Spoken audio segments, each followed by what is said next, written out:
Good evening, everybody. Welcome to League Racing TV for round number 3 of the Esports Masters League here in League One. And we're at a circuit that, in its short history in Formula One, has caused plenty of chaos, I think it's fair to say. Welcome to the Baku City Circuit for round number 3 out of 10, the Azerbaijan Grand Prix. My name is Luke Etheridge. Joining me in the commentary box once again for League One is Aidan Carter. Aidan, how are you doing? I'm doing very well, thank you. Looking forward to round 3 of the season. Of course, last time out in Spain was another great race, as was the first round of the season as well. So, yeah, hopefully we get more of the same. Can't wait to see more of the same as well. So, and like you've mentioned, Baku in the past in real life and in gaming as well has provided plenty of crazy race. So, hopefully it's not too chaotic, but at least we do hopefully get some good racing. Yeah, hopefully. As you might have forgotten or might remember, last time out there was some pretty interesting action around Spain. There was one team, though, that was absolutely dominant last time out. That was Relentless. They took a 1-2 with Nathan and Justaz. They now have an 11-point lead in the championship over the reigning champions, Clean Figure Racing. XL getting Killer Blue having a decent result. XL Larkin struggling a bit more last time. They are now in third place in the championship, and you can see they're pretty close between Latam and IRT. TTG in 6th, CPI 7th on their debut, so still a pretty good performance by them. And then we have Elite, IFR and VER down at the bottom at the moment. Still early days, but Relentless, QVR, definitely want to say the two teams that are looking extremely good at the moment. There is some changes of drivers, which we'll go through as well shortly, but those two probably the early favourites. Yeah, definitely got to be the early favourites, like you say. They've had a really, really strong start to the season. Of course, QVR returning champions from last season as well. But of course, there's plenty of rules that these teams have to follow throughout the season. And so far, Relentless have only used 2 drivers in the first 2 races, and they have to use a minimum of 5. So while it's been a good start, it could be a completely different ball game coming up in these next rounds. So yeah, can't take anything for granted. Although it has been a really good start for them. Yeah, certainly has been a really good start. Bit further down the order, we saw CPI get a good results last time out. IRT, Boomshare getting their best finish, but that was around Spain. That was around a circuit that, how should we say, is extremely difficult. Well, it's extremely different, I should say, to the one that we are going around tonight. Let's have a quick look then at the Baku City Circuit. Just over 6 kilometers, 3.7 miles, and it's a castle section. We all know it. A bit like Marmite. Some drivers hate it. Some drivers, maybe not Marmite, because I don't think anyone really loves the castle section, but it's obviously a very tricky part of the track, although you could arguably say the entire track really difficult to just nail a lap around here, being such a long circuit. Yeah, it is such a long circuit, like you're saying, and all 3 parts, like all 3 sectors of the circuit really are completely different from one another. Of course, like you say, you've got the castle section, which is famous for the amount of incidents and crashes we've had across multiple different formats of Formula in previous races as well. But the first sector is kind of more 90-left, more 90-right kind of corners, something you're more akin to seeing in Singapore. And then, of course, that final sector, which is pretty much flat out the entire way through. So it's a difficult circuit. It's a long circuit. It's hard to keep your concentration for a full race. And it's a setup that it's a track that requires some sort of setup compromise. So you could be really good at one part of the track and you could really suffer somewhere else. Yeah, most street circuits have that element of being tight and twisty, which you've got in the middle sector here at Baku, but of course, one of the longest flat-out sections in Formula 1, all the way from the last proper corner at turn number 16, all the way along the main straight. DRS opening after you've been flat out for a good 10 seconds, really. Very fast, flat-out section. Expect turn number 1 to be where we see the majority of the overtakes. Another possibility into turn 3 as well at the end of those 2 DRS zones, and we'll have a quick look then at the drivers that will be racing tonight for the various teams. So, at QVR, it is going to be Verstappen and Skyline. Skyline making his debut. Killer Blue and XL Dylan driving for XL. For TTG Academy with their new logo, it is Perpetuum and Tarmo. Boobjer and Sieb returning for IRT. For VER, although both their drivers are missing again, which will not go down with the stewards unless they get a move on and turn up very shortly. It is going to be Kelvin and Tim V. Milan and Steph for IFR. Jaume and Cyclonado returning for Latam Formula Racing. Cam and Nathan making their debuts in the series for CPI. Hans and Samba for ERT. And Relentless with 2 new drivers as well. Walter and Isaac Kosh. Be interesting to see how they do, because they were one of the few teams that had used the exact same lineup for the first 2 races. And of course, as we've already said, you've got to use a minimum of 5 drivers across the season. Yeah, a minimum of 5 drivers, like you say, which is it's a unique rule to this season. We've not had it in previous seasons as well, and it's good as well to see kind of how much skill comes throughout the majority of your team rather than just maybe 2 drivers. Like you say, we've seen a few teams in the past run just with 2 drivers for the majority of the season. So it's good to see new faces up into each team each week as well, which is great to see. And yeah, like you say, Relentless are the only team so far that have only run just the 2 drivers for the first 2 rounds. It's been a good start for them, but now it's all up to the 2 drivers of Wouter and Izzat now to see if they can keep the momentum going. Yeah, definitely. Keeping that momentum around here. Everyone scores points in EML, and that could be important tonight because there won't be too many drivers. I don't think having clean races. We are, having completely clean. I think we're going to have quite a few safety cars as always. Getting it right with the strategy is key. And there's always a risk of rain here around Azerbaijan as well, which just makes what is already an extremely difficult circuit even more so. Yeah, incredibly difficult. Like you say, it makes it even more tricky. Like you say, it's so difficult really to master the circuit. It's this kind of the circuit where you need luck a little bit to be on your side, don't you? It's so difficult to get it right throughout the entire, for an entire lap in qualifying and then through the 26 laps of the race as well. So yeah, going to be really interested to see how these drivers deal with it. Yeah, certainly. They are obviously, as we've already spoke about, they are incredibly talented drivers, so I'm sure they won't find it too difficult around this circuit. We spoke about the castle section. Any other parts of the circuit that you think can prove to be slightly difficult for the drivers and might just catch them out if they focus too much on that castle section? There are quite a few parts of this track, you've got to say, that can catch drivers out. I would say the first sector of the lap is fairly easy if you're running on your own. Side by side could be a completely different kettle of fish. It can be quite difficult to run side by side in the early parts of this lap. But one corner I'm looking out for definitely is turn 15. Obviously, downhill braking zone, off camber corner with a big curb on the inside and then downhill on the exit as well. It's incredibly easy at that corner to outbrake yourself, and there's just nowhere to go. You can just run clean into the wall on the outside and break a wing or rip a wheel off. So that corner, I've got to say, is probably just as difficult as the castle section is to get right.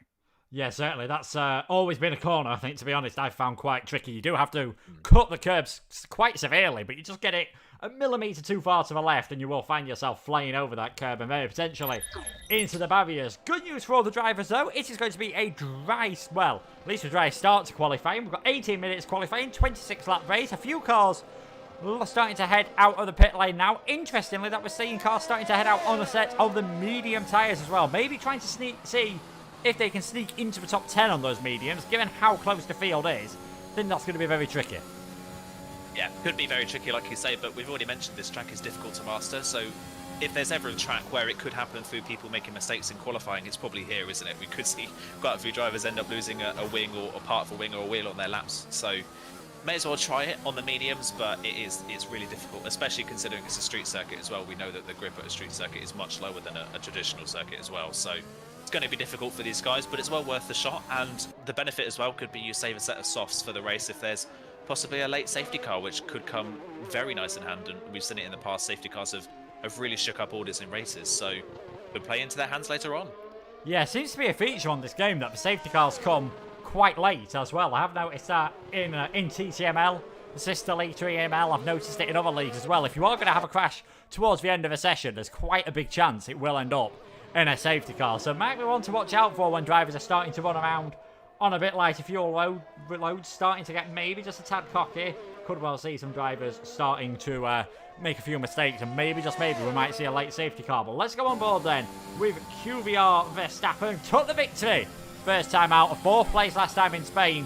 What can he do around the Baku City circuit? 6.003 kilometres, 3.730 miles. DRS open, then over 200 mile per hour, 320 kilometres per hour. As you start the lap here, spot your braking point on the right hand side around the 100 metre board, heading in towards turn number 1, being careful to avoid the track limits at that part of the circuit. Got to be careful with the traffic management as well at this part of the track, as we've got a few more cars just getting in the way. Getting a nice little sneaky bit of slipstream there from Perpetuum. I'm sure that wasn't intentional, but trying to take every single advantage he can as he now heads towards turn number 3. And this section, very street circuit like, plenty of 90-degree left and right handers coming through 4, trying to head over to that right hand side of the track as quickly as possible for the chicane at 5 and 6, bringing to an end the first sector at 34.4 then for Verstappen through there. Now another corner that can be quite tricky for the drivers to get right here. Turn number 7. You are allowed to kick that curb quite a lot. Not as much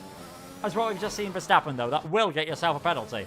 If it do well, you'll get yourself a warning. As you can see, he's already invalidated his lap as he's taking it quite steady through the castle section, unsurprisingly. So we'll go try and find someone else who's towards the end of their lap to talk us through the rest of the circuit. Samba's just coming through turn number 7. Now you can see that's how you are supposed to cut it. He has got game over on his screen. Hopefully for him, it won't be game over in this race. ERT haven't had the best start to the season. Now through that castle section, that is always very tricky. You don't want to be too greedy either, as the corners come thick and fast. Now it's all about being flat out. When Roman Grosjean had his crash under the safety car with the other 2 Toro Rossos, nearly come together here in qualifying a couple of years ago. Samba just leaving quite a bit of chance on that curve outside of turn number 15, and now turn 16, a crucial corner to get right, if not just for how long the flat out section is. Now you are flat out all the way to the end, using the last bits of ERS that you have got in the battery here, being very careful. If you've got damage and you're on old tyres, these flat out sections are definitely anything but flat out. Samba now heading towards the line. We've got Jean fastest at the moment at a 1:38.5. Samba will be hoping to get in and around what Cam's time is, and that's a very good time indeed on the medium tyres for Samba. 1:38.943. Yeah, really, really strong time. Like you say, I was about to say that it was a strong time from Cam on the mediums at a 13.02. At the time, it was only 7/10 off Jaume, who was the fastest on the softs. But yeah, Relentless 1-2 at the moment is at fastest, just by 0.2 of a second over his Relentless teammate Wouter. But of course, still yet to see the best from some other drivers. And as I say that, QVR Skyline goes to the top of the timesheets now, just under 1/10 of a second faster than it is at in for QVR then. So one QVR driver with invalidated time, the other one right at the top of the timesheets, but we're still yet to see over half the field set their times. And interestingly, some drivers have come straight back into the pit lane after their laps. Tarmo's gone 4th now on a 38.3 as well, and that time from Samba is still holding up pretty well at the moment. Yeah, quite a good lap as well on those medium tyres. Be interested to see how that holds up throughout the session. Perpetuum, a very quick driver, probably, and I think even some of his teammates admit it, probably one of the best at the TTG Academy, so we'll have to wait and see what Perpetuum could do. Always one to watch out for, to see him towards the front of the order. He is on that set of the soft tyres. Skyline fastest at the moment. Relentless still looking good up there, though, with Isaac Crush and Walter second and third at the moment. Can Perpetuum get himself anywhere near his teammate at this moment in time as he heads across the line for TTG Academy? 1:38.524, slots in about 1.5 tenths behind his teammate, and Cyclonado instantly filling that gap at the moment. He did get a 5-second penalty last time around, did Cyclonado, for an incident with Total Ps, and that dropped him from 5th to 7th place. But despite that, for LATAM, it's been a pretty consistent start to the season. They always seem to have at least one car there or thereabouts in the races. Yeah, it's been a solid start, like I say, for LATAM. It's not been anything shiny as such, to put it in a better term, but it's not been bad at all. They've definitely been stronger in qualifying, you've got to say, than in race conditions. I think Spain was a great example of that, both of the LFR drivers right at the front of the field in qualifying and just struggled on the same strategy as everybody else to keep up, and dropped a little bit in the race. But it's fair to say that they've got some good potential for the rest of the season. They could be some underdogs for the rest of the season. Obviously 4th in the standings at the moment, 1 point ahead of IRT, but they're not far off the likes of XL, QVR and Relentless as well. They're not far up the road, so we could see LFR spring a surprise tonight. Yeah, definitely. They are the highest placed team in the championship not to have a podium at this moment in time. The podiums have been split between the top 3, Relentless with 3, QVR with 2, XL, thanks to Rocco, getting that 2nd place in the first race. I'm sure there's a few teams that we're hoping for some better runs. Verstappen, who's actually, I think at the moment, going to be one of the few drivers to have done every single race so far. He's had a different teammate each time around. He's going on his 2nd run, invalidated that first one. We probably won't see too many track limit warnings in the race here, but unlike most street circuits, there are places we've already seen at turn 7, and turn 15 is another one. You can cut the corners there, you could find yourself picking up a warning, and because it's pretty limited, if there's a late safety car, any 3-second penalties are really going to punish you. Yeah, they really can punish you, like I say, and because there's not a lot of areas to invalidate, you will see drivers really pushing themselves around this circuit and could end up finding those parts of the track where you do pick up warnings. That is kind of the case, isn't it? You go into a track not expecting to get a warning, and you just push as fast as you can at every corner, and somewhere can catch you out. Verstappen going through one of those corners right now, if you run out wide coming out of turn 12, it's very easy to invalidate the run on the exit of the corner. So yeah, we could see a few drivers pick one up tonight, but like you mentioned, it will be a bit of a shock if we see a lot of drivers do so. You're more likely to end up in the wall than you are to get an invalidated time. Verstappen turned to the second sector though, and it's a 13.5, and that's looking very competitive. That could be right up there with his QVR teammate, and I wouldn't be surprised if we see a QVR 1-2 after this run is complete. No, certainly. Qualifying was definitely one of their strengths last season for the reigning champions. It looks like it could be again here as Verstappen starting to just go up through the gears. You can see how late DRS is activated along this straight, one of the longest flat-out sections in modern Formula 1. Is it going to be the first man in the 137s? Just misses out by 22 thousandths of a second, or 138.048 for Verstappen. At this moment in time, we've got a few other drivers starting to finish. Sieb, he didn't go on I don't think he went on an earlier run, and if he did, he must have invalidated. Has scored some decent points so far for IRT. What can he do? We're seeing more and more cars now on a set of the soft tyres, so I think everyone on those mediums has realised they won't be able to get into the top 10 once everyone has done a clean lap. Sieb goes into 12th place for now. XL Dillon going flat out as well, we've already mentioned, got a 7th place at the Bahrain Grand Prix, making his return tonight alongside Killer Blue, who raced at the last round, and Dillon gets himself up into 9th place. Quite a long circuit, of course, Azerbaijan. You can see that by the times, about 1 minute 38. Still, though, incredibly close for top 7 drivers, separated by half a second. Yeah, incredibly close, like you're saying. While it is a long circuit, I think we forget sometimes that even though it is a long circuit, pretty much half of this track is just completely flat out, isn't it? Or what, at least a third of this track is completely flat out from the run from 16 all the way up to turn 1. So it's deceiving how kind of little time you can gain from corner to corner here. If you get a really good flow, you can find some good time, but there's not a lot of places around this track where you're going to lose chunks of time, really, because obviously the walls are very close and you can't push the limits too much. So you are likely to see very close qualifyings here, and these guys once again proving it. It's been close all season long, and it remains to be close as we come into this part of the session as well. And I think we're just seeing drivers on their second runs now. Tarmo, I think, the furthest along of those that are inside the top 10 at the moment, and he's only slightly up in the first sector by just a couple of hundredths of a second.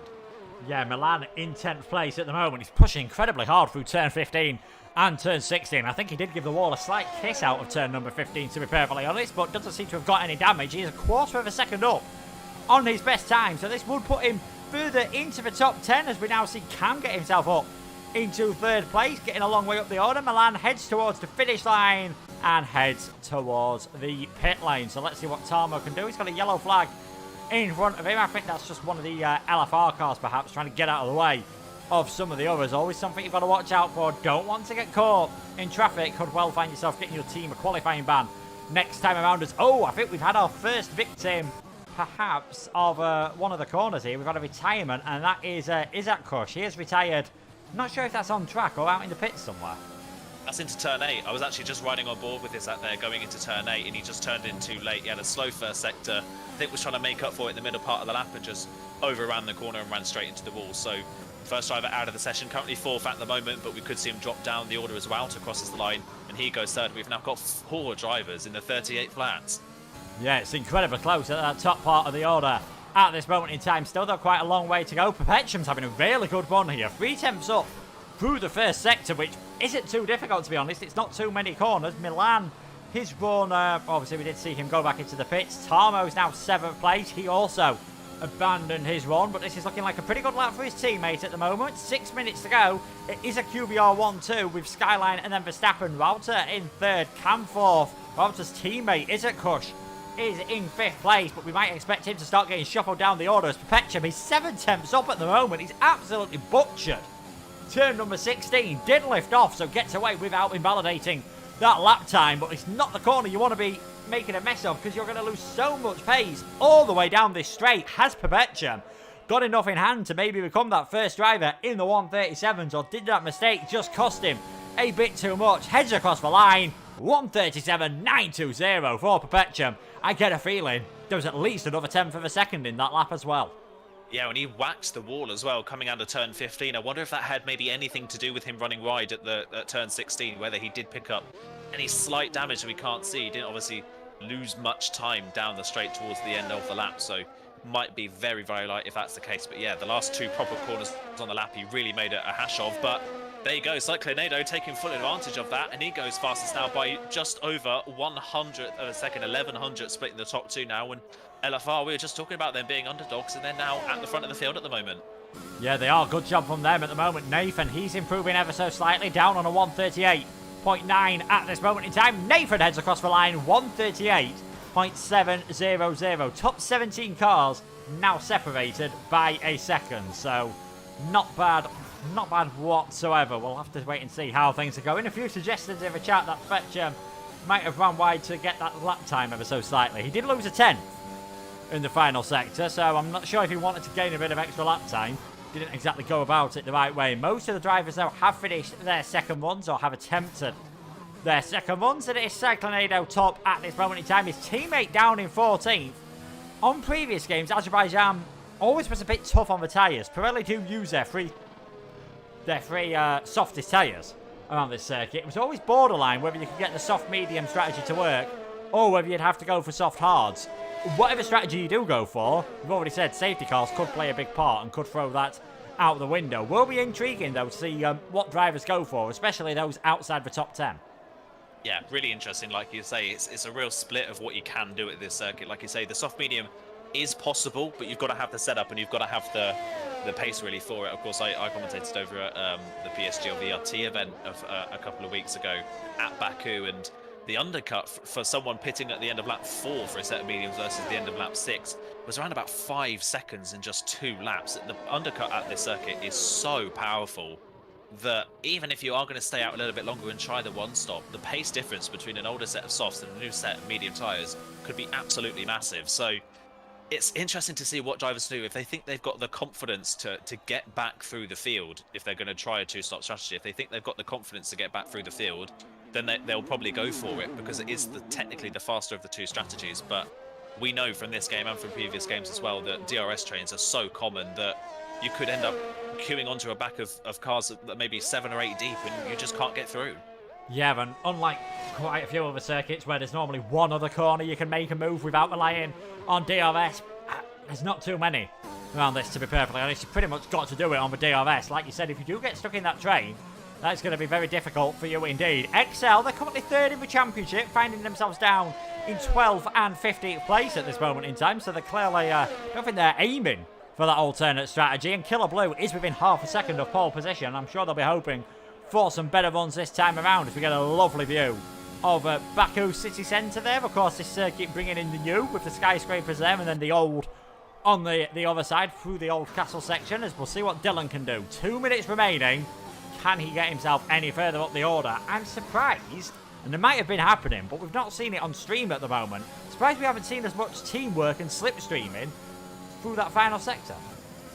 Yeah, I'm a little bit shocked with that as well. The only team that I have seen so far is someone's gone completely straight on. Hannes has gone straight on at turn 3 there. That might have been a bit of a distraction for Dylan, but he's got through the corner nicely. I was going to say, the only team that I've clocked so far that has tried that slipstream strategy was LFR, and that was on their first run in the session, and Cyclonado's gone fastest without a tow from his teammate on his second run. So, yeah, surprised we're not seeing a lot of drivers do it, maybe because you're already at the top of the rev range in 8th gear, halfway down the straight. So is there much to gain from a tow around this circuit, and is it worth ruining maybe the preparation of your tyres to give your teammate slipstream if you're not going to get the lap in as well? But I think we could be about to see some slipstreaming tactics from XL here, because Dylan is closing in quite rapidly on his teammate. Yeah, be interesting to see if they do go for that at the moment. You can see there, I think he has slowed down quite a lot. Has Killer Blue, maybe they were listening to the stream, as you can see there, Killer Blue just ahead of his teammate. We might get a good indication of how powerful the slipstream is. 5/10 of a second up, coming through the middle sector, would be good enough to get him just into that top 10 at the moment. Whether it'll stay that way, I'm not so sure. He seems very close to the back of Killer Blue here. You need to be careful that you don't lose downforce in the dirty air and start sliding the tyres and find your way heading towards the barrier, but they seem to have played this pretty well at this moment in time. Dylan's going to head towards the finish line. 1:37.891. 3/10 pretty much gained in that final sector. That says to everyone else, it is worth it. If you can make this slipstream work, you are going to find yourself flying a long way up the order. That was brilliant, that final sector. I thought that they'd mistimed that. I thought that was too early for the slipstream to work, but actually having the slipstream through those kinks at the end of the lap ended up paying more of a dividends than maybe doing it down through the DRS zone. So yeah, that's worked brilliantly from Dylan all the way down from at the back and now. But now New Zealand Cam has now gone fastest on a 37.7. I think he was given a tow indirectly by one of the LFR drivers, or actually one of the IFR drivers, I think, just gave him a tow rather than his teammates. So he's now gone on to provisional pole. We're having a lot of surprise drivers at the front of the field at the moment, you've got to say. Yeah, they are. Whatever we were expecting the order to look like this at the moment. Skyline in 6th. Remember, QVR were 1-2 not so long ago. He's heading towards the middle sector timing point now. He is 1.5 tenths up, which would get him there and thereabouts for the front row of the grid, but he's going to have to do it completely on his own without a tow, and we've already seen how powerful that could be. So even if he's within a tenth here, he could definitely be thinking what might have been, and Verstappen's already done his lap, so it could have been a good opportunity for clean figure racing here as Skyline heads towards the finish line. What's it going to be for him? Comes across the line, 1:37.852. Yeah, less than a tenth off. Perhaps that tow might have made all the difference. Who have we got heading towards the lap now? Tarmo comes into the pit lane. I think Verstappen, he's going to dive into the pits as well. We've got some others here looking like they are trying to pull off some sort of a tow here. I'm not sure if that's Hans and Samba, as we've seen how Verstappen retires from the session. That is in the pits, of course. Boomjev and Killer Blue stay 12th and 13th. Hans gets his way up to second place, 1:37.780. Great lap from him. Saglanado is good. Perfection's backed off his lap. I was about to say he's going to get a bit of a tow here. Perfection deciding to back off on that lap in the end. Can Saglanado get himself back up towards the top of the order? Thorlatam Formula Racing, the Brazilian-based team, head towards the line. 1:37.763 puts him into second place as well. We know we're not going to see any more times from Perfection. Milan, he's driving back towards the pits as well. So it is NZL Cam, fastest of everyone for CPI only. Their second race, of course, in this division, and straight away they've got a car on pole position. Yeah, that's worked brilliantly for Cam, and that's worked really nicely. 4 thousandths of a second in the end, separating the front row. How close was that? And you've got to say, it's a massive spread between teams throughout the field. There's not really any teams that are that close together on the grid. You've got to say, apart from Relentless, but they're much further down than we've seen them so far this season. I mean, just look at the spread between CPI, Nathan down in 15th with his teammate on pole position, and the same with XL. Dylan in 5th with Killer Blue down in 16th, and there's only half a second between the two of them. So the field spread is small, but the actual gap between teammates is quite big.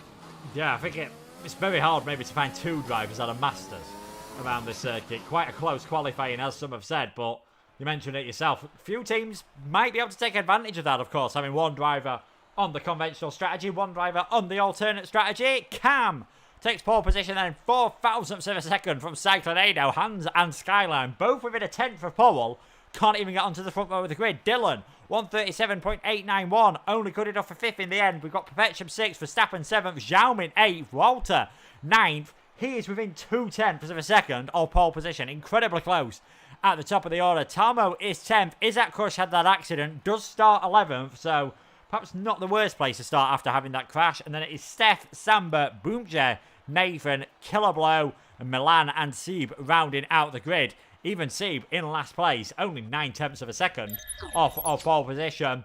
Suggests to me we're going to have an incredibly close race. DRS trains could well play a huge part here.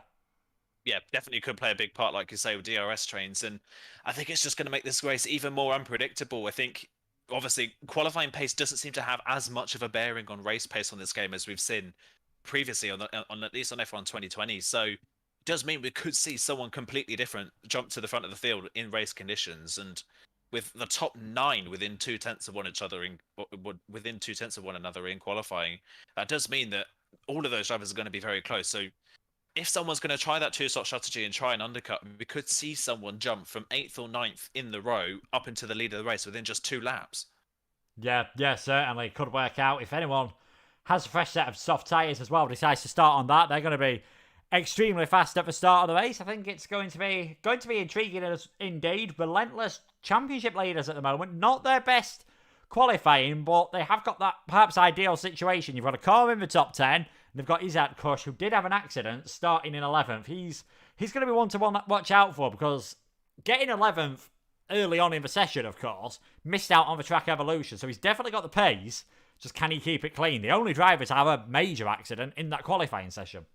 Yeah, we didn't see anybody else hit the wall really conventionally or take off any part of their wings. So as we're aware, yeah, the only driver that really made a crucial error in that session. But yeah, the alternate strategy, it has been powerful at a lot of tracks in the past. It could be really powerful here as well. And safety cars could come into it. If he's able to stay out a little bit longer, he could benefit from a safety car later on in the race. We'll wait and see. But yeah, going to be really interesting to see what drivers outside the top 10 can do in this one as well. When looking at the tyre strategies, a little bit of a split outside the top 10.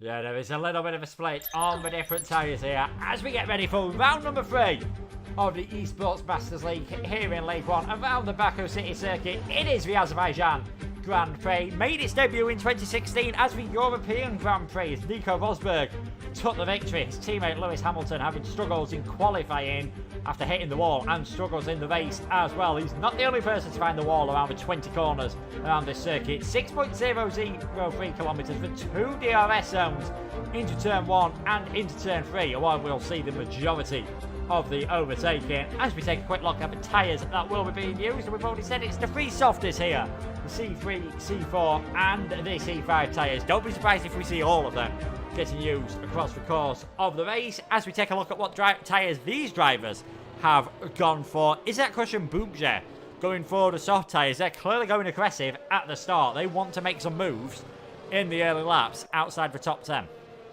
Yeah, definitely. I think maybe is that thinking along the lines of he maybe thinks he had the pace to be at the front of the field in qualifying, but didn't get the opportunity to do so. So he's going to try and make some places early on in the race. Plus, another thing as well is that while the alternate strategy could be really strong, it is very likely we could see an incident on this opening lap with so many cars so close to one another in a tight street circuit. You could see people end up hitting the wall, and if you end up in the wall and you want a set of medium compound tyres, that is your race over unless we get another safety car, because you'll just drop out of the running on a strategy that is far from optimum. So he's maybe just covering all of his bases in 11th. Yeah, definitely. A lot of love coming in for the graphics. That is thanks to TTG Honey Badger, Tom Saggers, and you'll be able to see more of his work at 8:30. I think you're definitely right there, though, Aidan. There's a lot of drivers will be just wary, perhaps, about that first couple of laps safety car. Very easy to happen around this circuit. It was looking quite overcast as we loaded into the lobby. Already seems to have brightened up ever so slightly, so it'll be intriguing to see what strategy the different drivers go for. It'll be intriguing to see what happens at the start of the field. With the qualifying that close, can we even dare to predict who could be the victor? Please don't ask me, but it's going to be so difficult, isn't it? It's so close that one minute error could cost you so many places in this race. But if I am going to predict someone, I've got my eye, as always, on Kvyat Verstappen. He is so solid and has been throughout the entire VML history. You can bet on him to have a really solid race, and I think he'll do the same again tonight. Yeah, certainly. Always seems to be there or thereabouts, and we've seen that so far this season with the first and the 4th place. He's been very good indeed. Sib just coming into place now, the 18th and final car as we wait for the lights to come on here at the Baku City Circuit. We've got 5 lights. They're out, and we're waiting for the cars to get underway here in Baku. There we go, and it's a great start from Cyclonator. A bit of a slow start for Cam, actually. I think the lights hole just caused a few slight issues for some of the drivers there, and it's now Hans who leads for the ace. Cyclonator into 2nd place. Skyline is 3rd. Dylan 4th. Perpetuum Cam's all the way down to 6th. There's contact with Hans on the back of Cyclonator. As you can see, the cars going side by side. In the background, Dylan and Skyline, with Dylan just getting ahead at the moment. Perpetuum all over the back of these two, ready to try and take advantage if there are any incidents. But everyone looks to have got through the first corners cleanly, at least. Cam trying to recover. He's just finding himself getting shuffled down the order here as he taps the back of Jean. That could have very easily given himself damage. Was quite a sizable clunk on the back of that car, but that is another place that he has lost. Down 7 so far. Killer Blue has gained 3. Absolute chaos at the start of that race, and somehow Cyclonado is now in the lead of it. Cam just completely caught out there. Yeah, really bizarre. It was almost like the lights went out too quick for him, or maybe he did have a problem with the lights not going out at all. But yeah, really a horrible start for Cam, down into 8th position now from pole position. Cyclonado, a bold move back down the inside of turn 2 to hold on to it, and Hannes out wide has made contact. I think he's hit the wall somewhere. There's the front wing, there's the front end plate gone there for Hannes in 2nd position. So already ERT on the back foot yet again. They've had pretty a horror show of a start to the season, unfortunately. And again, it looks like it's happening. Hannes dropping down the field with a broken front end plate. That's going to cause maybe a little bit of trouble through this fast section through here. Look at that, Zhao going round the outside. There could be contact. There is contact. Verstappen into the back of him. Has Verstappen broken his front wing as well? I think he might have done. Yeah, I think he just looks like he's gotten away with it. I think Cam was involved in that too, and they're now 4 wide. Running down this straight, and Verstappen's into the pit lane, so is Hannes, and I think so is Cam as well. So all 3 drivers caught out in that fast section, and that is what front wing damage can do to you. One minute problem on that front wing, and it can cause chaos for everybody else. Yeah, quite a interesting first lap there. We've seen it happen so many times around here. That final sector, I mentioned it in qualifying. Yes, it's flat out, in the dry, on fresh tyres, with no damage. Any other one of those conditions, especially with heavy fuel load as well, was anything but with that slight bit of damage. And ERT, I think a team quite a few of us maybe expected as both of their drivers are into the pits. That doesn't mean they'll be on the same pit garage, of course. With the multiplayer cars, you never quite know who your in-game teammate is going to be. But interesting that we have had a few drivers coming to the pits. Hans has had to go for the hard tyres. Cam and Samba have gone for the mediums. Nathan going for the hards. Milan into the pits as well. So a third of the field having to come in at the end of lap 1. It's pretty much only Azerbaijan where we hear about that. Yeah, pretty much like you say, only Azerbaijan where you really see that kind of thing. Is Steve and Bumpia going side by side further down the field, and I think Bumpia's just moved out of the way of his teammate. I think Bumpia might have damage actually now. Yes, he does. So that's another driver. That's 6 drivers into the pit lane at the end of lap 1. That is a lot of drivers. That's a third of the field, and Bumpia's going to be another one to come into the pit lane at the end of this one to replace that front wing. So yeah, been a really chaotic start to this race. What that whole bit of carnage has done has given Cyclonato a comfortable lead at the moment. 1.5 seconds out in front for LFR. Remember, they did struggle quite a bit in the race in Spain compared to qualifying. So this is a dream for them at the front of the field to have a comfortable lead at this point in the race, with Skyline in second, Dylan and Perpetuum right behind. And Wouter at the moment in 7th, looking like the most racy of those on the softs at the moment. He's trying to get past Tamo, but can't get close enough in the DRS train. And interestingly, Steph on the medium compound tyres is keeping with these guys very, very nicely as well. He's doing a solid job at the moment in 8th. Yeah, fantastic job from him. He gained quite a lot on that first lap. It's interesting how Boomja, who has now come into the pits, and Izza didn't really have the greatest of starts on their soft tyres as well. To again, all over the back of Tamo, just can't quite get the move done at this moment in time. But the longer Steph can stay with these guys, the better for his race. That is really, really going to be very handy for them, as Boomja, the only driver to come into the pits on that lap. But up ahead, it is still Cyclonato, 1.6 seconds his lead at this moment in time. We've already mentioned that both LFR cars seem to struggle with race pace. And last time around, they're 1st and 5th at the moment and doing anything but struggling. Skyline, not really under lots of pressure from Dylan at the moment. Maybe this time around, as this is the first time they'll be able to use DRS into turn number 1, as it was activated at the start of this lap. But yeah, Dylan just dropping outside of that DRS range ever so slightly, perhaps making a slight mistake, as we've seen many others do in the castle section. And Perpetuum, they're just behind him as well. We always said he's one to watch out for. Didn't get a final run in qualifying. He looks the most likely, with the way the cars are at the moment, he looks the most likely to make a move. He does. It's a little bit bizarre as well. We're talking about in qualifying the split between teammates at the moment. It's kind of the same in the race at the moment. Dylan's struggling to hold on, while Killer Blue at the back of the DRS queue on the mediums is looking very comfortable at this point in the race. Perpetuum, look at that, before he's even opened the DRS, has breezed past the XL car up into 3rd position. I wonder if we're going to see anybody into the pits on this lap. No one as of yet, but we are closing in.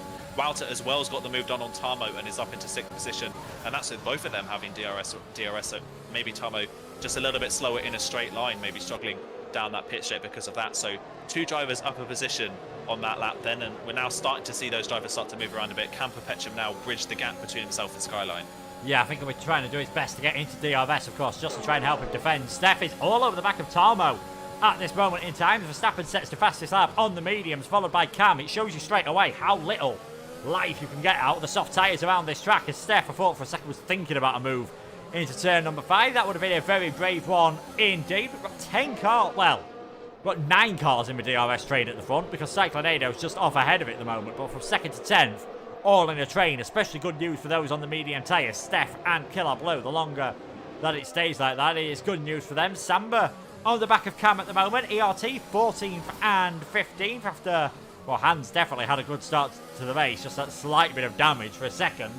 It looks as though he was going to take the lead, but we'll have to wait and see how things go in this race. Plenty more time for other drivers to have incidents. I don't think we've seen the last of pit stops and front wing changes at the moment. Perpetuum really showing some good form though. He's pulled 1.3 seconds out on XL Dylan, now on the back of Skyline. Maybe though, perhaps a bit too far back to get the move done into turn 1. I think a little bit too far back, like you say, but that's worked perfectly for his race, that he's been able to gap the drivers behind. And I think as Steph now is all over the back of Tarmo, I think that lap from Verstappen is going to trigger some people to want to come in. The medium tyres already look like the faster tyres. Steph and Killer Blue are now starting to charge forwards a little bit, as we see Skyline is into the pit lane from second position.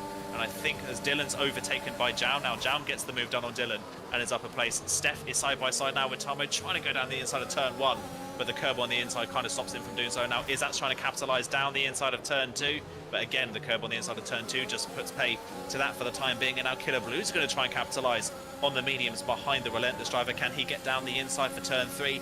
He's not got enough of a march in a straight line, I don't think, and Izat much later on the brakes holds the place for the time being. But yeah, we're seeing our first driver into the pit lane then, and it was Skyline as New Zealand cameras crashed coming out of turn 1.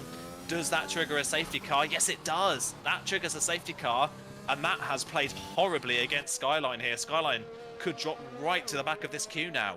Yeah, I think Samba, I'm not sure if he was involved in that incident as well. There was definitely one of the ERT cars looked to be in the same area as Campus. Perpetuum gets a drive-through penalty for speeding under the safety car. Well, that is huge news for this race. He's going to have to serve that, of course, as soon as the safety car comes in. So he's going to drop a long way down the order. I think he will be coming into the pits this time around, maybe for a set of the hard tyres. But Cyclonado now with quite a big lead of this race. And what this is difficult for is Steph, Killer Blue and Sib. Do you stay out on your medium tyres? Or do you come in, take advantage of the free pit stop, but know you have to go on the hards?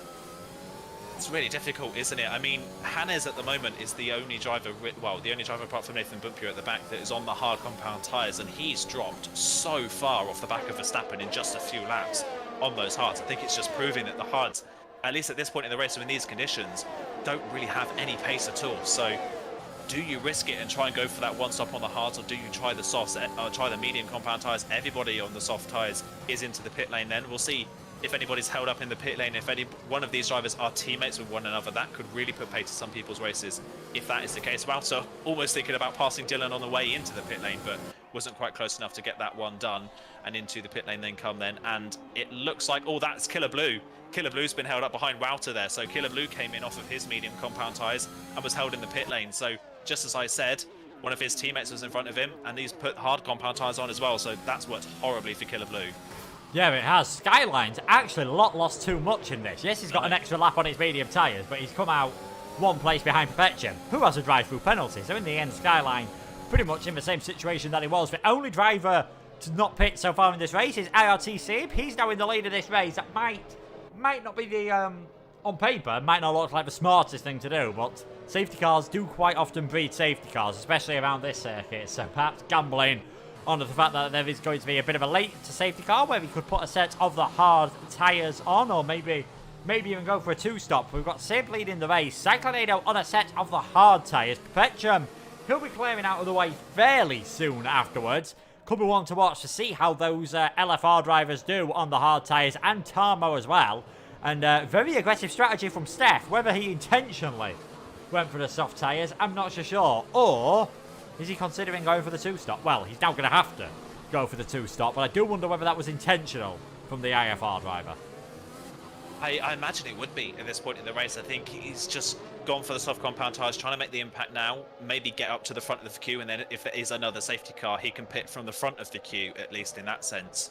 But yeah, I think from this point onwards, the mediums could get to the end of the race, but you're going to have to be pretty lucky at the end of the race that you don't puncture a tyre. It's going to be rough. The hards will make it to the end, but like I mentioned, they're not going to have a lot of pace at all at these early phases. So it's up to Steph and those on the mediums like Skyline and Wouter to make the impact early on. If they get stuck behind the hard runners, then their strategy is pretty much null and void. If they are going to go for that two-stop strategy, then they've got to get the moves done now and start to clear off in the distance before they make another stop. Yeah, Steph's got to get those moves done pretty early on before the DRS becomes activated, which will be, judging by how the field are at the moment, we're probably going to see it get activated at the start of lap 9, as we feel we're going to get another lap under the safety car as Boomshare and Nathan just try to catch up to the back of the order. Disastrous race for Cam. Apparently he did have a bit of a glitch with the lights. It didn't go out for him at the same time as everyone else. That is why he lost out in the early stages as Steph. Interesting here. He comes into the pits. I wonder, this is to put on a fresh set of the medium tyres, because then, of course, you've used 2 different types of tyre. Yeah, that is definitely the case then. So yeah, he's thought ahead a little bit there and gone for the softs and then gone for a fresh set of mediums to take him to the end of the race. The only problem with that now is that if there is another safety car in this race, and it's Baku, it could happen. That's put him well out of position as to where he could have been in this race if there's another safety car. So he's gone from being a net, what position was that? A net 4th place on the road with Perpetuum's drive-through penalty factoring into that. He's now all the way at the back of the field with only Samba behind him. So it's worth it in that he can now technically go to the end of the race on those tyres. Whether it's worth the loss in track position, though, I'm not quite sure. Yeah, certainly. It's I think around another circuit where you're less likely to get a safety car, it's always one to consider if there is an early safety car when you're on a set of the medium tyres. Around here, I'm not so sure whether I'd have been just tempted to stick on the hard tyres, and then if there's a second safety car, go on the mediums or softs. But it's still Sib. He's the only driver yet to come into the pits. You can see there Samba's made 3 pit stops incredibly. Hannah's, Nathan, Boomja and Steph have made 2. Everyone else in the field has made 1 stop at this moment in time. Seb, the only one to stay out on circuit. Could be a bit of a cork in the bottle here. His mediums aren't going to be too bad, but we always see, no matter how old your tyres are, you always seem to struggle a bit more with warm-up, as Killer Blue drops some positions there. I'm not sure whether he's made a slight mistake coming into the castle section. Hannes does just let him back pass, so don't think there was actually too much harm done in that. Definitely not any damage on his car, as we are soon going to get the magic sign. We wait for the lights to come off on the safety car, and still on at this moment in time. There we go, safety car in this lap, all up to Sib now. It's a very difficult track to get a restart on here. You do not want to give everyone a lovely slipstream into turn 1. It's difficult. Yeah, you could back off heavily now and go early and catch some drivers out, but we often see in league racing especially, people wait right until the last minute to go, and sometimes it can cause carnage. I mean, F2 in real life, we saw that happen, and it caused absolute carnage back in 2017, I believe that was. So yeah, it can cause a few problems if you decide to start a little bit late here, but Seabert's keeping the pace up at least at the safety car restart, so they're not heavily bunched at least at this point as they all start to close in and get ready. Yeah, he's gone for it. There we go. Sib has gone for it. Cyclonado wasn't able to follow, and now Skyline actually got such a better restart than Perpetuum that he's dropped behind him, and those two have really lost out on this occasion. But it is Sib still in the lead. Cyclonado second, then Perpetuum and Skyline. Zhao in 5th place for now, but he's got Walter all over the back of him. It looks like everyone did manage to get it through the first corner cleanly that time around, and we'll see the slipstream effect beginning. But Sib still on those older medium tyres, getting a pretty decent start and pulling away from Cyclonado on this first occasion. Walter all over the back of Jaume as well, so both LFR drivers on the hard tyres, as you would expect. Just struggling a bit with warm-up on this occasion. Doesn't seem to have affected Tarmo too much, as he has got Isaac Kush all over the back of him. Textbook restart there from Seb, and the fact that he's doing so well on the mediums, perhaps showing why some of the others didn't go on the hard tyres, and why we saw Steph doing that double stack strategy at the moment and pitting twice, because Cyclonado's not been able to stay with him at all in this first half a lap. He hasn't, no, and Jaume the same, can't keep up with Skyline in front, and I think Jaume just hit the wall there. I don't know if he's gotten away with that, but he did slap the wall on the outside of the castle section and starting to hold Wouter up. You can see Wouter all over the back of him at the moment, just can't find a way through here. Hannah's equally further down on the back of Killer Blue.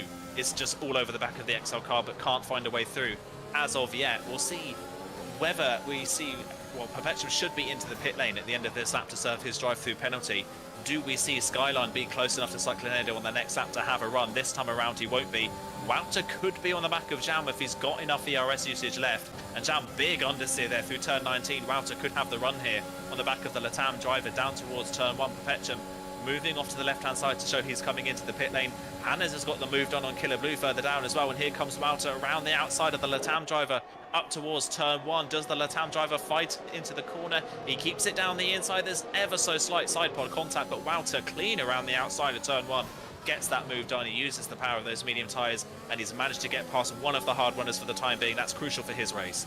Yeah, it is. Crucial for Cyclonado's race is going to be, can he stay within 1 second of the car in front this time around? He used a bit more ERS on that last lap, of course, pushing quite hard just to try and get that advantage and maybe defend slightly from Perpetuum as well, as Steph there gets past Boomshe, making some moves up to 14th at the moment. His teammate Milan's now got himself into 10th from Perpetuum. Very costly mistake. Drive-through penalty, speeding under the safety car. Can't get that removed, of course, as you've already served your penalty. He now finds himself on the back of the field when pretty much every single other car in the field is going to have the DRS at the end of the next lap. Be interested to see how he does. Be interesting to see how a lot of these drivers do on those medium tyres. We've now got Nathan and Steph making contact into the wall. That was just a bit unnecessary and a bit messy, to be honest, and that has caused another safety car.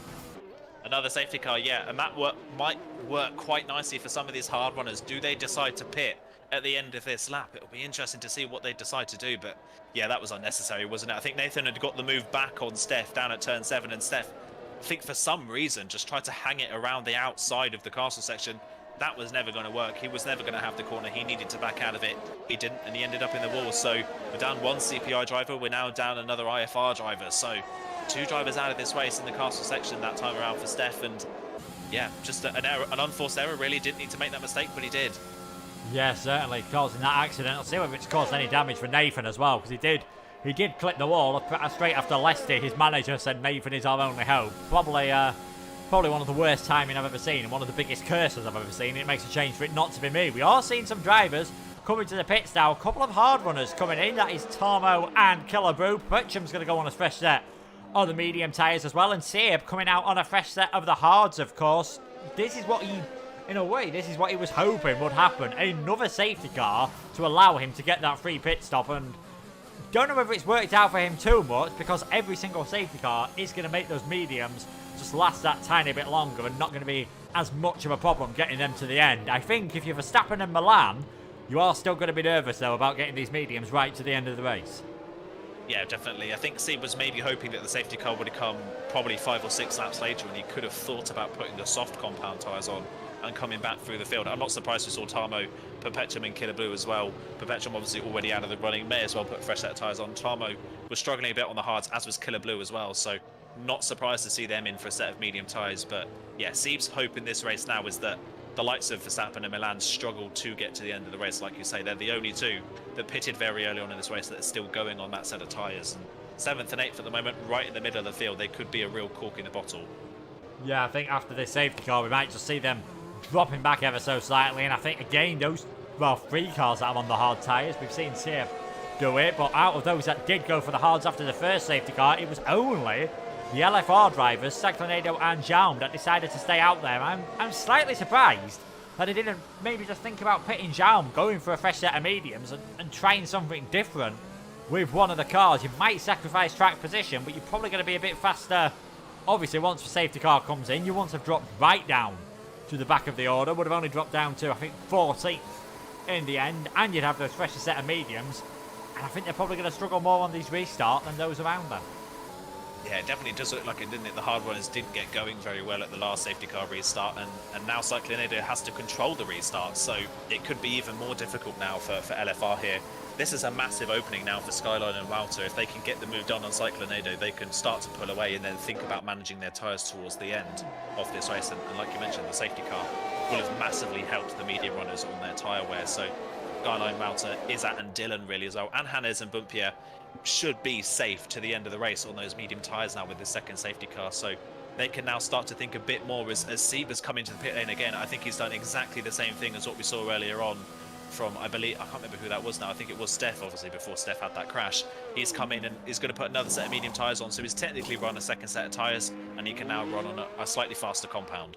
Yeah, probably makes sense for Sib. Wasn't too far from being at the back of the field anyway, and he'll be going around at a bit of a faster pace, so might just get a bit more heat into that set of the medium tyres. But Cyclonado follows for safety car, the second time we've seen that today, and I think you might get long odds on it being the last time. We saw already, safety cars do tend to breed safety cars, especially when you've got this mix of strategies. Both TTG drivers down in 13th and 14th, but they are the lead cars on a fresh set of medium tyres. So even though your ones like your Skyline, Walter, Isaac Crush, Dylan, they should get to the end of the race, but they might be struggling for pace.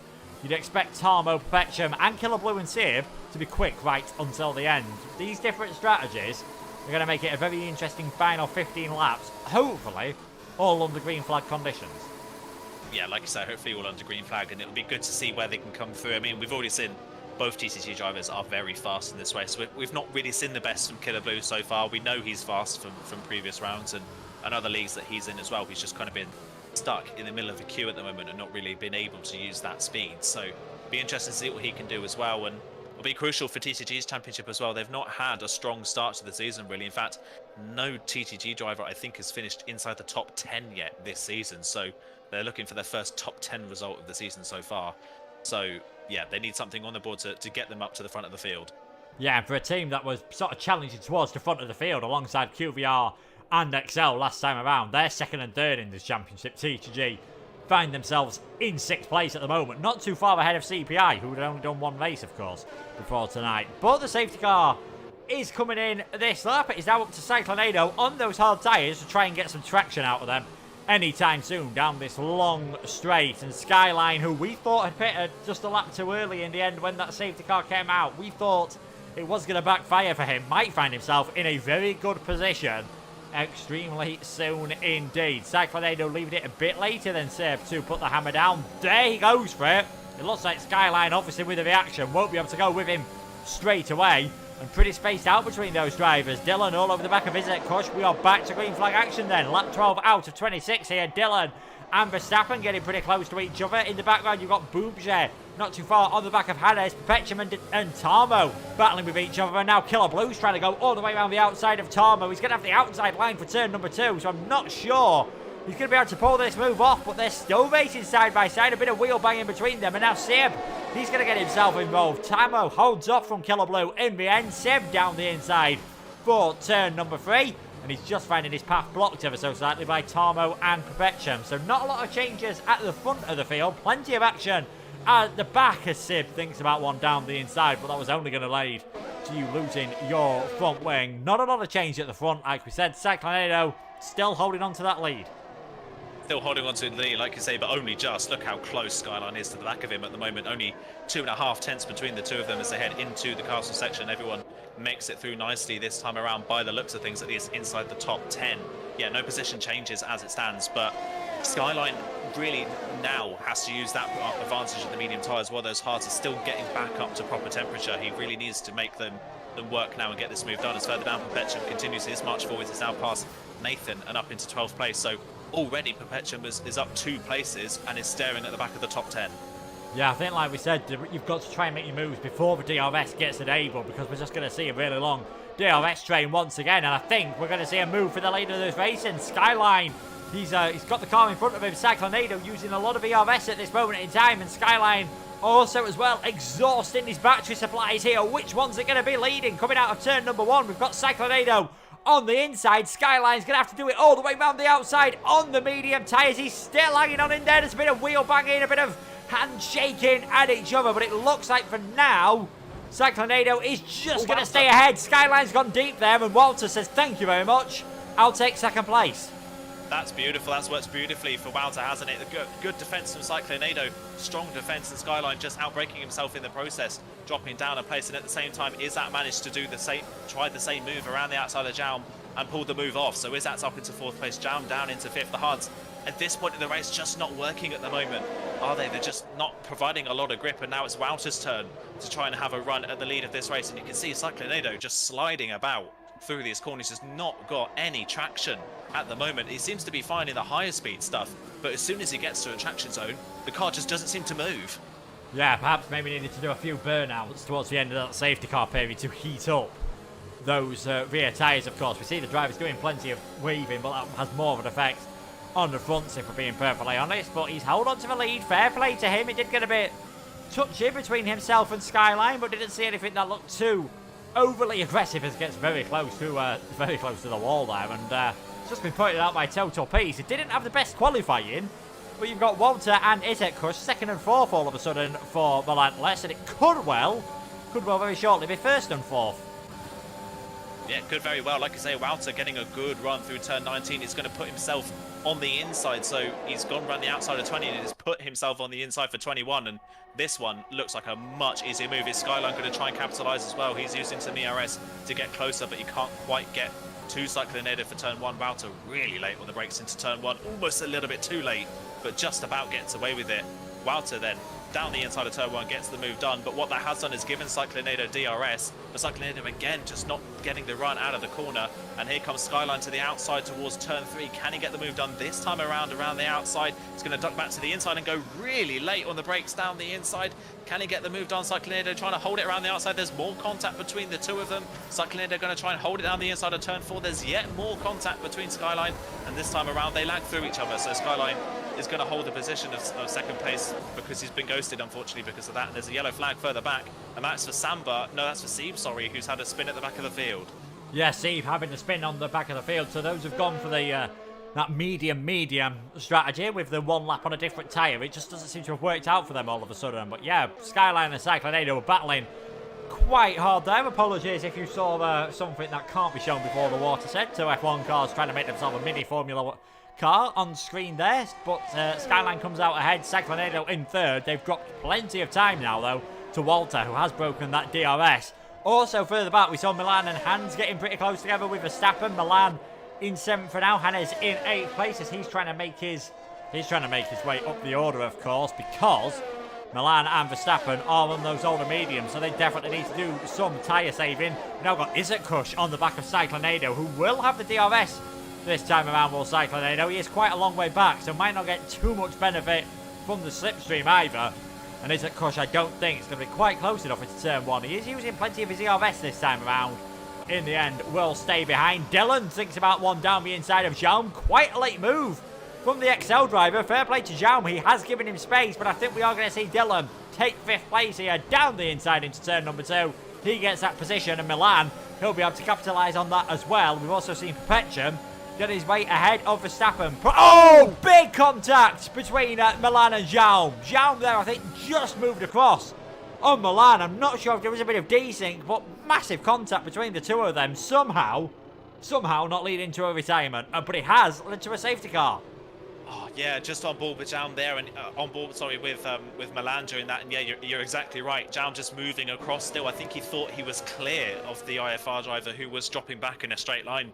Just wasn't quite there and just spun himself off the nose of the IFR driver, who was having such a good race as well up until that point. Even with the older tyres, he had brilliant speed with an older set of tyres, and that's just really put paid to what could have been a good race. Another team that really needed a good result tonight was IFR, and already one driver out, and now Milan completely out of the running. And that is now a full safety car actually, so it's converted from a virtual to a full. So that has played at least into their hands. They're not going to drop too far off the back of the field at least. Yeah, we'll be interested to see that, I think, from both points of view. We only kind of caught it as the incident was happening, so we'll be interested to see whether Milan, whether he moved slight. Oh, that's yeah, Milan finding out that you don't have much front grip in a Formula 1 car when you haven't got a front wing. Locks it up completely.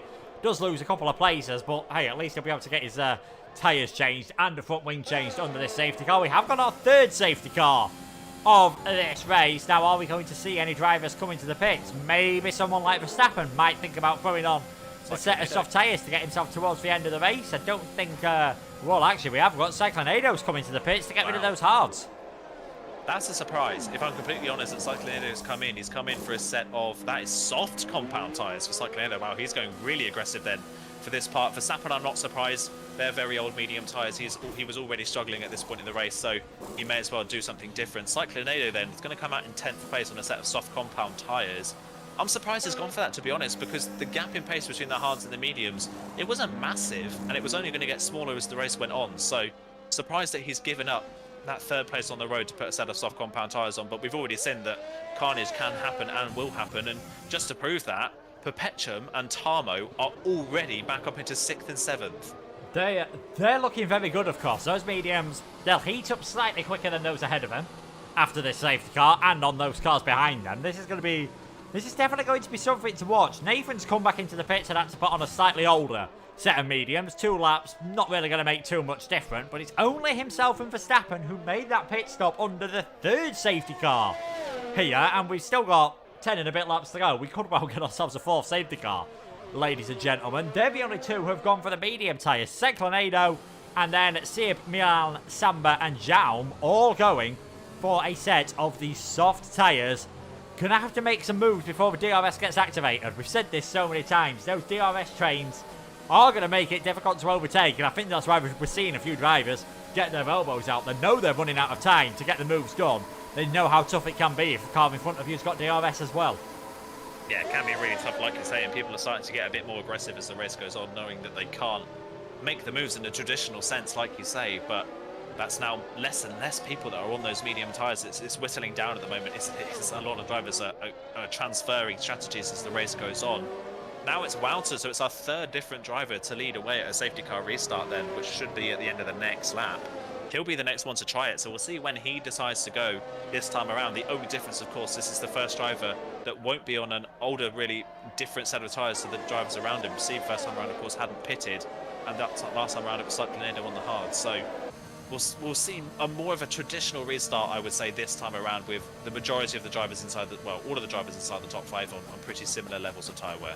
Yeah, I think it is going to be both TTG drivers to watch out for on this restart on the slightly fresher medium tyres, and to see what Cyclonado and the others on the set of softs can do right down at the back of the field. Fair play to the man who's in 5th place at the moment. You might remember him tapping the wall on lap 1 in this race and dropping a long way down the order. Hannes has got himself into 5th position at the moment, so still got a chance of getting themselves a podium, of course, although the 3 teams that have had a podium so far this season find themselves occupying the top 4 positions. Despite all that chaos, it's some very familiar names of Relentless, QVR and Excel at the front of the field. That could well change, though, in the remaining 9.5 laps.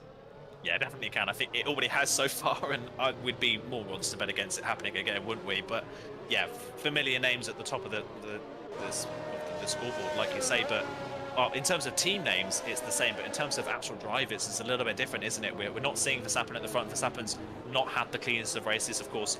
Had an incident early on the first lap that wasn't really anything of his doing, and just hasn't really been able to recover in the same way that we've seen from Hannes so far.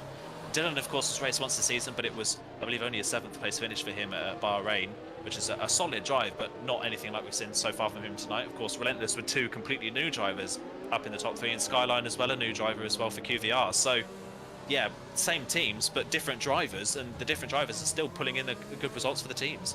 Yes, and a reminder, you have to use 5 different drivers, so there's no point just having 2 really good drivers and not having that same, not having that strength in depth, I should say, further down the order. They are proving tonight, Relentless and QVR, that they have definitely got those other drivers that can come in and put in a really good performance. Verstappen, he's down in 11th, but that will still get you 10 points in the EML scoring system. Anyone who finishes will get a point as safety car comes in this lap.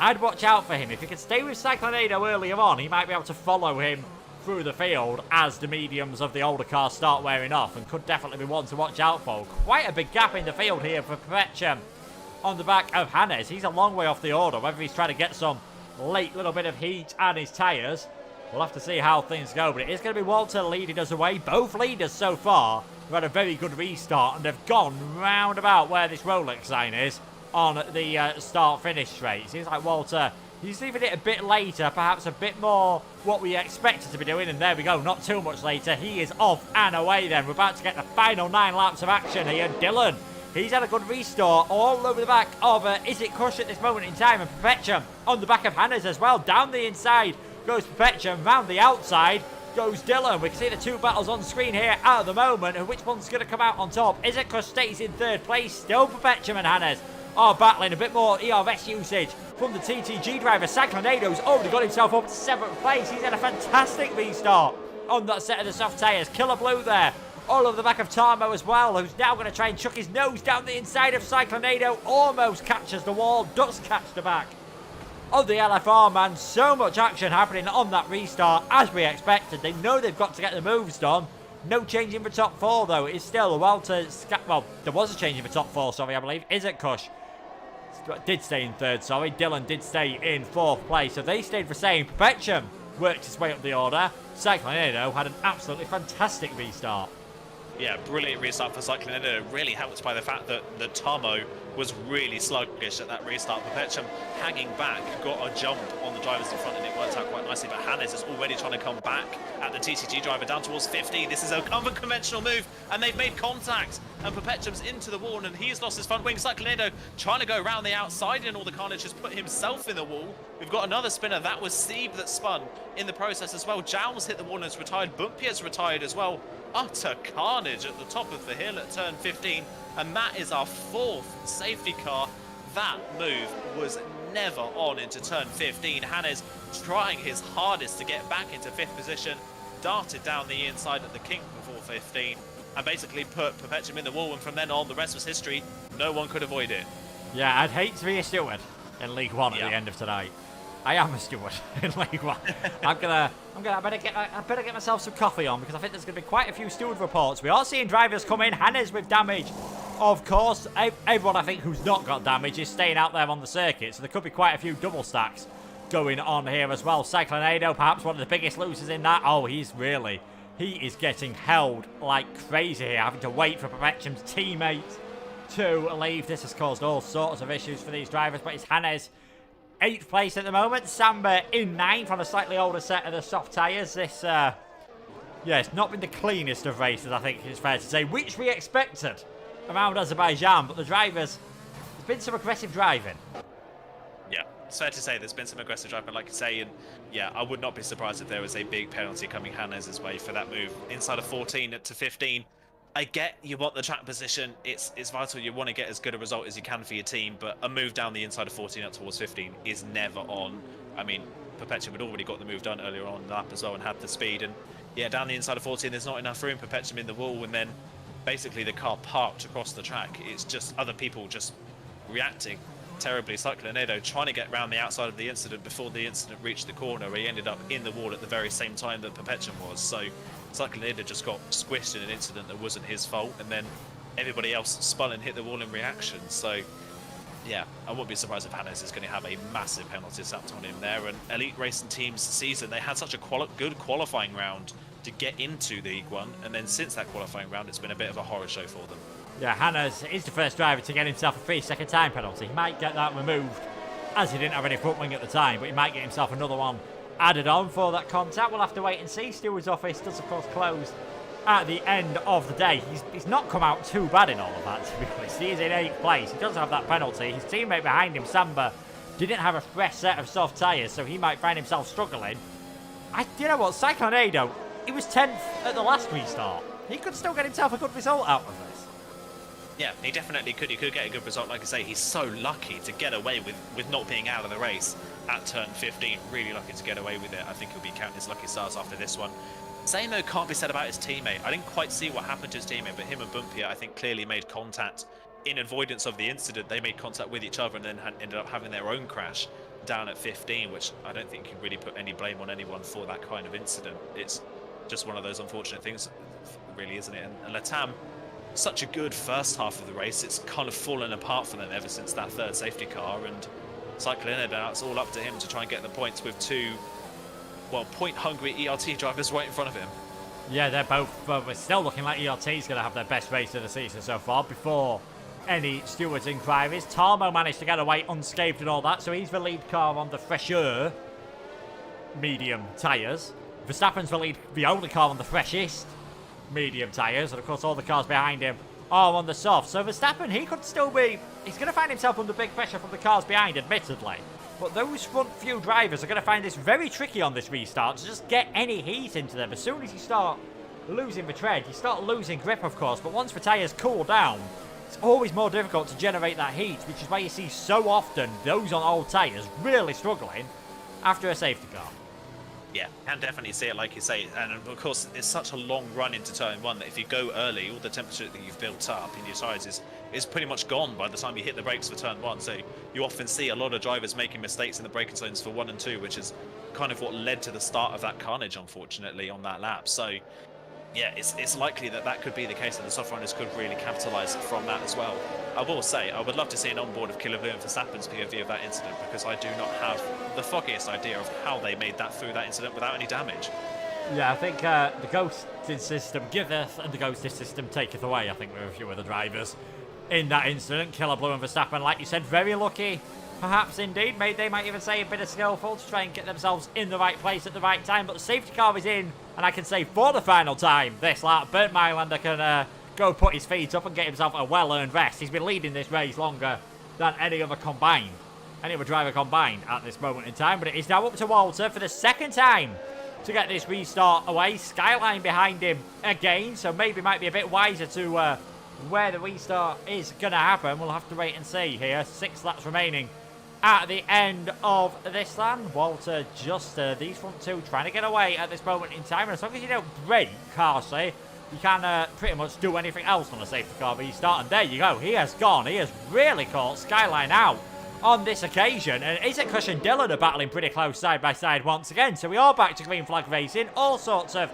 moves and things happening in the background. Isaac Kush and Dylan trying to go side by side. The RVL driver found himself getting pushed off ever so slightly. Verstappen battling with Samba and Hannes. There's the view in the background as there's all sorts of cars. Looks like they're trying to fight for the last parking space in London on a Saturday afternoon at the moment. They're side by side and everything. Hannes and Samba, the two ERT drivers, now fighting with each other. You've got Tarmo trying to go around the outside of Isaac Kush. Up ahead, Cyclonado trying to make it round the outside of Samba. That one's not worked, and that's now going to give Milan a slight opportunity as into the back of the car ahead goes Cyclonado, so he's lost a place in all of this one. Tarmo, I think, had a slight little issue as well. I wonder whether he's found the wall in the TTG car. He's now just getting bumped down the order all of a sudden, but is Walter in the lead of this race. He had an absolutely fantastic restart, and they're still shuffling around further down the order. Oh, yeah, and Perpetuum's round. Ooh. Yeah, Perpetuum round just before. He's gotten away with it by the looks of things without too much damage, but I think Nathan might have got some damage in the aftermath of that. Yeah, Nathan's got some damage, so CPI's race goes from bad to worse to utterly horrible in that sense. It's been a bit of a horror show for them. I don't know if Izzat's got any damage, but Izzat was racing side by side with Tarmo in towards turn 3, and Tarmo went for a very late move down the inside of the Relentless driver and pretty much put the Relentless driver in the wall coming out of the corner, and Izzat almost identically returned the favour at turn 4. So I think Tarmo's come out horribly in that sense. I think he might have damage after all of that. I think he does actually have a little bit of damage that we maybe can't see, and I wouldn't be shocked if Izzat has the same as well. He's now 2.5 seconds behind Dylan, who passed him around the inside of turn 1 very nicely. One thing you've got to say, Dylan has been really, really smart at these safety car restarts, and now Killer Blue is going to make it an XL3-4 going in towards turn 1. Nothing Izzat can do.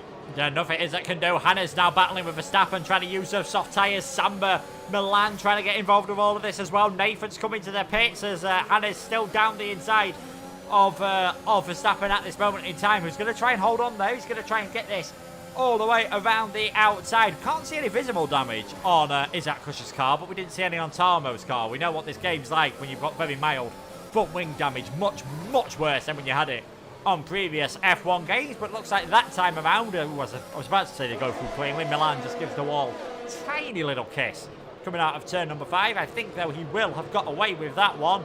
No changes for position happening there. Walter's still in the lead of this race, though.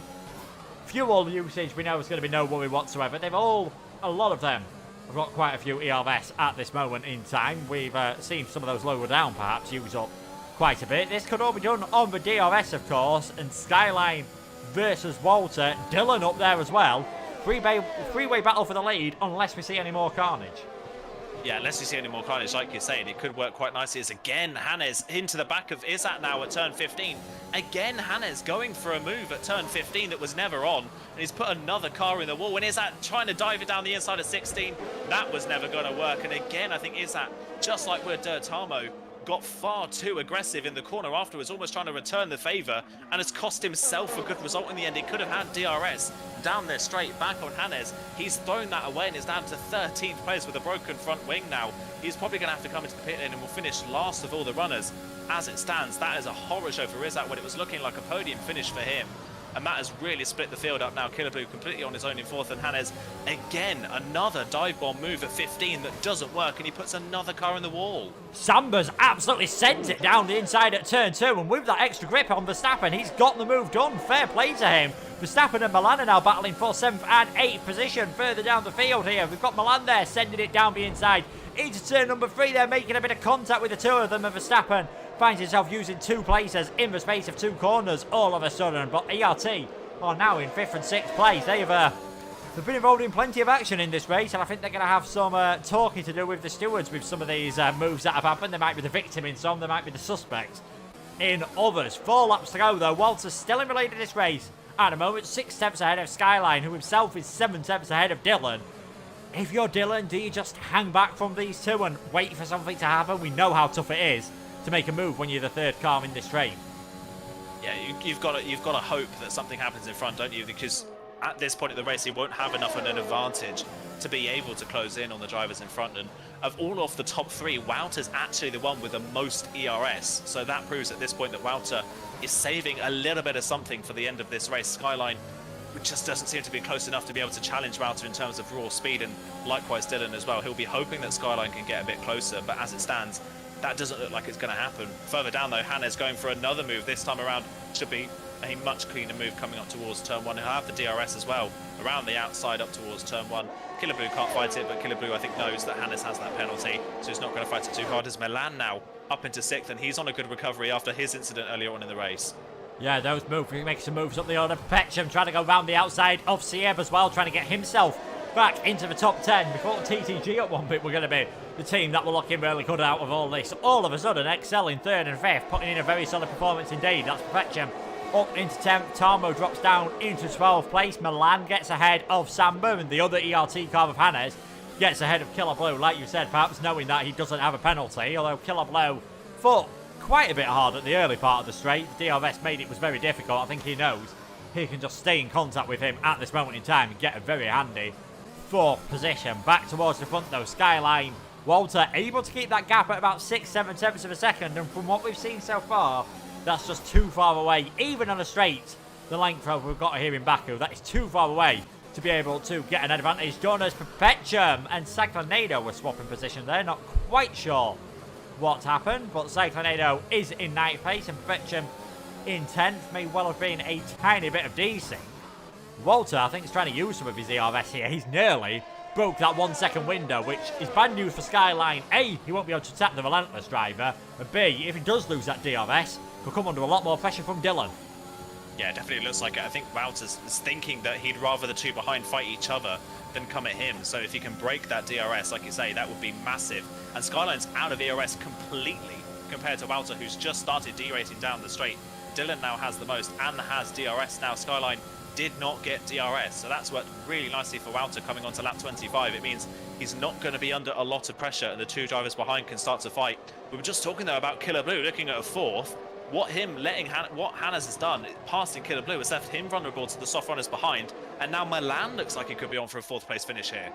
Yeah, it does indeed. Dylan not getting the best exit out of turn number 2 there, and we've seen there Skyline just able to hold on. He has got the older tyres out of all of these drivers, so perhaps that is why he's struggling. Didn't pit the 1 lap before the first safety car many eons ago. We've had 4 now in this race, which has taken about an hour with all the various chaos and shenanigans that have been going on, but only 1 and a bit laps to go. It looks, as long as he keeps it clean, and that's easier said than done on the Baku circuit, that Walter is going to claim his first win of the season and the 2nd in a row for Relentless. And even with Izzet Crush finishing down towards the back, it's going to be very handy for the championship. XL look as though they're going to get a good result as well in 3rd and 6th, from QVR 2nd and 8th at this moment in time, but that could all change, of course. Hannes now on the back of Dylan. These soft tyres, after that 4th safety car, obviously looking extremely good. As Sieb now, he picks up a 3-second time penalty. Won't cost him at all, will, if he tries to make any moves. We've seen Hannes make some moves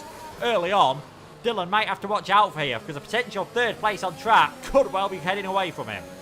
Yeah, Dylan really wants to be attacking Skyline in front, but he does not need this attention from behind, and I think he won't worry too much about Hannes. His bigger worry now is Milan, because Milan is equally just as fast and is closing in.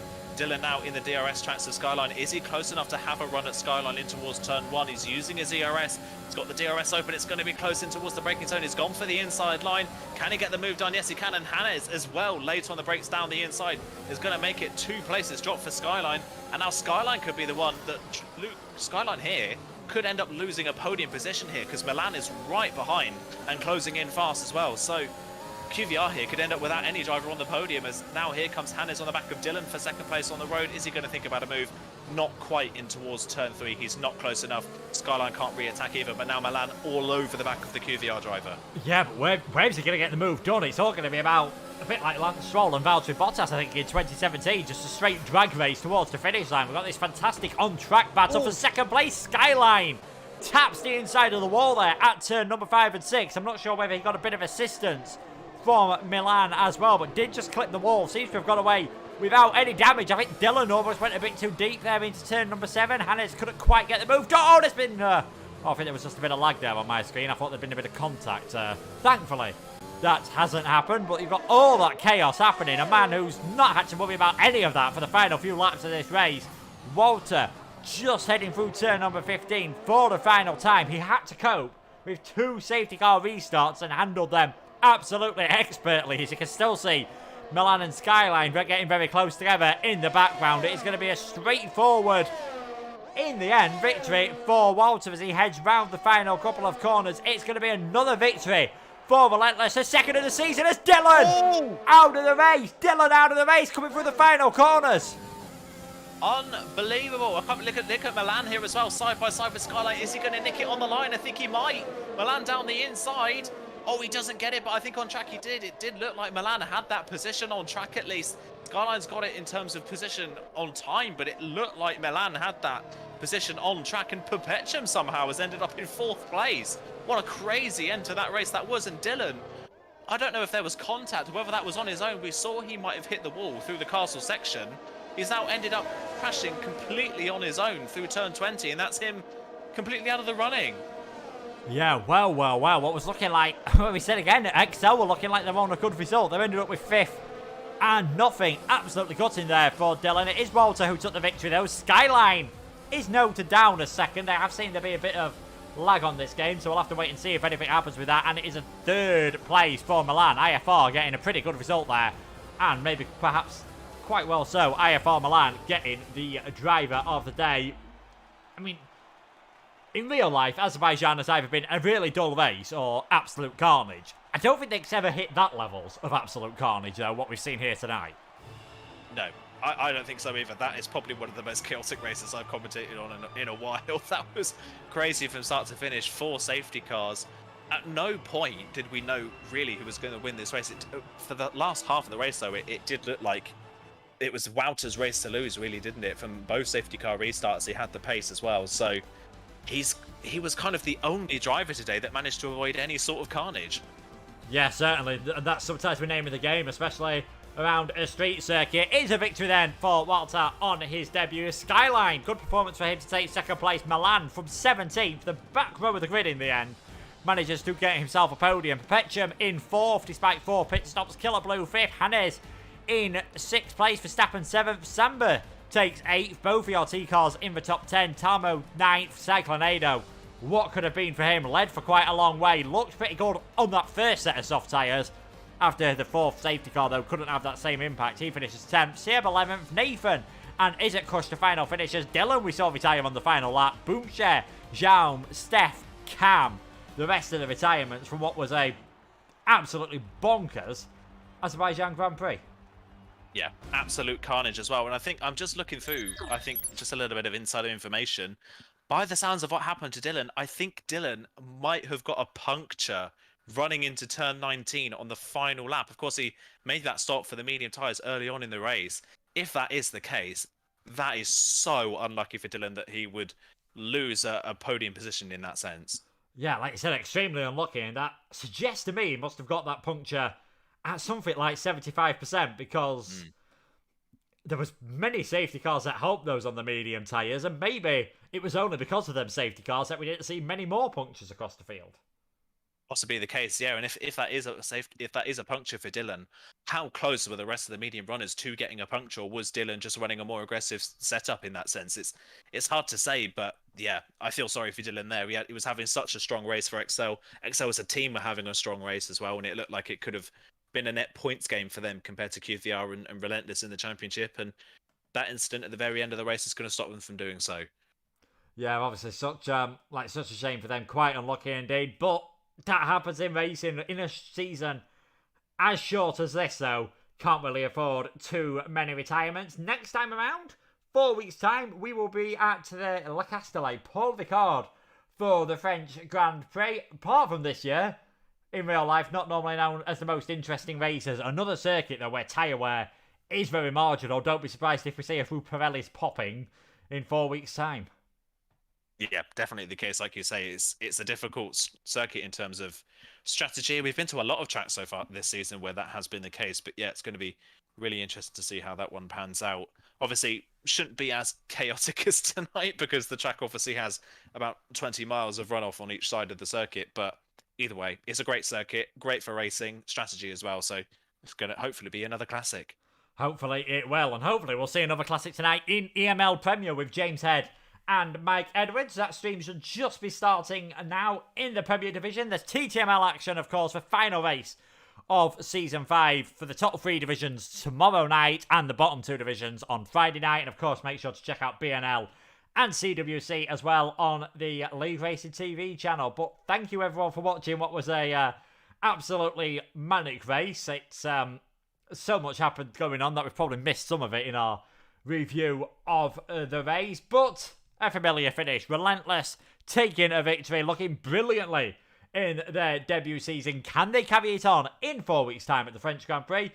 You'll have to tune in then to find out on the 24th of November from 7 p.m. It will be myself and Aidan covering for that. We hope we can see you then. But for now, enjoy the rest of your week and goodbye.